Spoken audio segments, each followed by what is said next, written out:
योग्य नवीकरण अयोग्य। आम समस्ते जाचे जल होती नवीकरण योग्य संबल किंतु आम पृथ्वीर मधुर जलर परिमाण बहुत मात्रा कम एवं मधुर जल संरक्षित करने बहुत काल लगी था। तेणु आम प्रोजेक्ट माध्यम जन चाहूँ जे किपरि वृष्टि जल को मधुर जल में परिणत कर किपर भाव वृष्टि जल को मधुर जल परिणत कर प्रथम आम आम घर कौन खोला जगह कि छात आम गोटे टैंकर बसई से जो वृष्टि जल को आम फिल्ट्रेशन टैंक मध्य को लेकिन फिल्ट्रेशन टैंक विभिन्न स्तर रही तल स्तर जो सरू बाली स्तर एवं तापर हूँ मोटा बाली कोयला गोड़ी इत्यादि स्तर ये स्तर मध्य आम ये जो टैंकर अच्छी नहीं स्वच्छ करने आम जो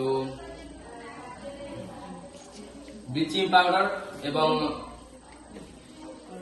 क्लोरीन बटिका को आम मिसई स्वच्छ कर स्वच्छ पानी को आम विभिन्न कार्य लगे पार यथा रोषे कार्य